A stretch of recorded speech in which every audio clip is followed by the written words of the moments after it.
एक औरत अपने देवर के साथ, अपने चचा ससुर के साथ मिलकर अपने ही पति को मौत के घाट उतार देती है।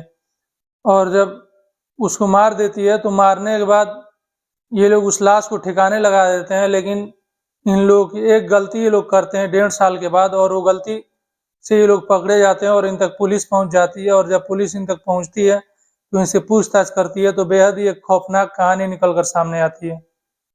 नमस्कार, सलाम, सत श्री अकाल। मैं हूं मुस्तफ़ा और आपका स्वागत है मेरे चैनल पर। आज जो मैं कहानी सुनाने जा रहा हूं, सच्ची घटना सुनाने जा रहा हूं, ये सच्ची घटना मध्य प्रदेश के रीवा जिले से है। रीवा जिले में एक जंगल पड़ता है, भाटी जंगल। उसी जंगल में कुछ लोग लकड़ियां तोड़ने गए थे और लकड़ियां जब ये लोग तोड़ रहे थे तो इन लोगों का नजर एक कंकाल पे पड़ती है, जो बिल्कुल देखने में लग रहा था कि किसी आदमी का कंकाल हो।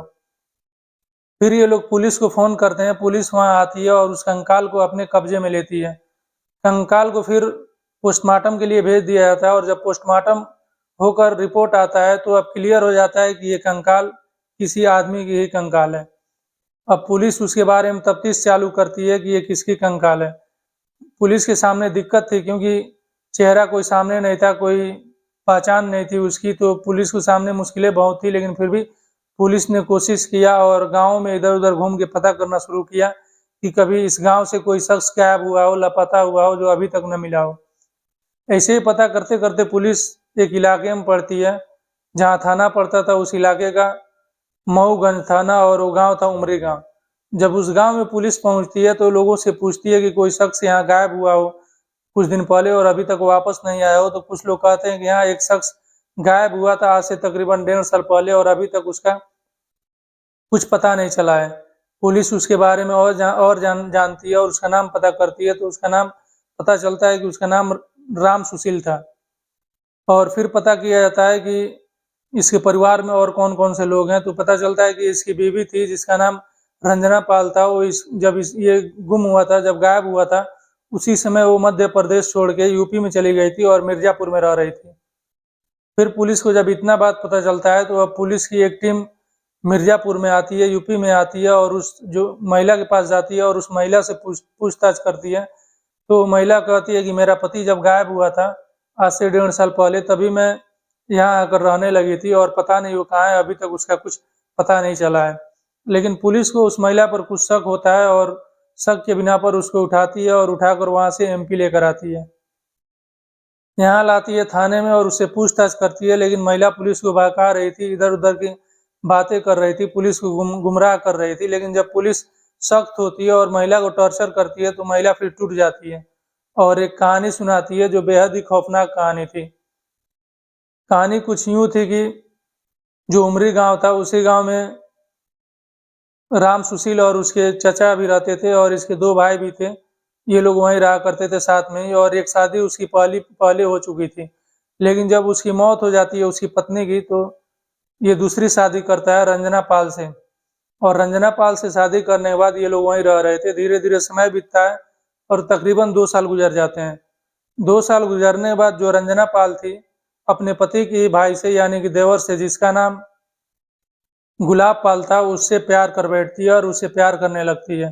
फिर ये लोग एक दूसरे से मिलने लगते हैं और इस बात का भनक जब पति को लगता है, राम सुशील को पता चलता है, तो अपने पति को डांटता है, पीटता भी है और समझाता भी है। और अब आए दिन उसके घर में झगड़े होने लगते हैं इस बात को लेकर।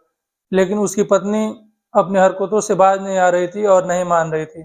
फिर धीरे धीरे कुछ समय बीतता है तो अब पत्नी को लगने लगता है कि मेरा पति जब तक जिंदा रहेगा तब तक मेरे और मेरे देवर के बीच रोड़ा बन के रहेगा, तो क्यों ना इसको रास्ते से हटा दिया जाए।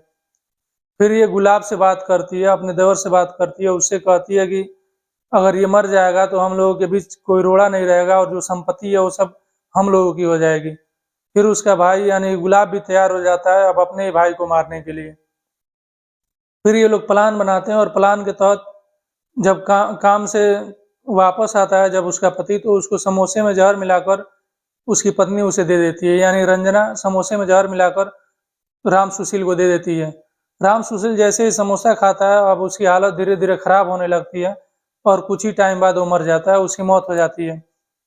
जब उसकी मौत हो जाती है तो ये लोग बाहर फैलाते नहीं है, आस पड़ोस में बताते नहीं है कि उसके पति की मौत हो चुकी है। फिर उसके मरने के बाद जो गुलाब था वो और जो रंजना थी वो और एक और ये अपने एक चाचा को मिलाते हैं जो पड़ोस में ही रहता था, और एक और भाई था राम सुशील का। ये 4-5 लोग मिलकर उसके शरीर के 2 टुकड़े करते हैं और 2 टुकड़े करने के बाद ये लोग एक बोरे में पैक कर देते हैं।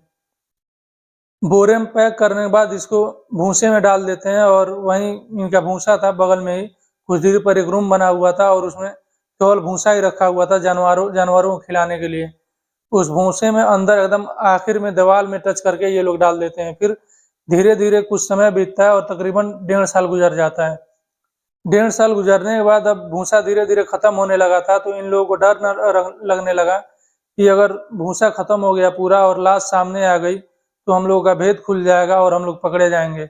ये लोग घबरा जाते हैं और फिर ये लोग खुद उस लाश को बाहर निकालते हैं। लाश बाहर निकालते हैं तो देखते हैं कि अब ये लाश कंकाल बन चुका है, तो इन लोगों को और हिम्मत मिलती है कि अब इसको पहचान पाना बहुत मुश्किल है और इसको कोई नहीं पहचान पाएगा।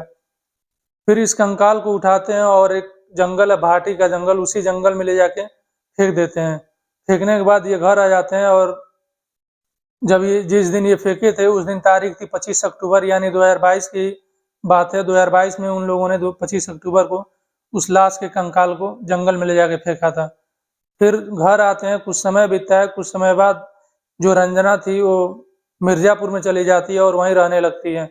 जब वहाँ कुछ लोग जंगल में जाते हैं लकड़ियाँ तोड़ने के लिए तो कंकाल देखते हैं तो पुलिस को फ़ोन करते हैं। तो पुलिस वहाँ पहुँचती है तो उसके बारे में जो मैंने आपको कहानी पूरा सुनाई दिया हूँ, ये कहानी सामने निकल कर आती है।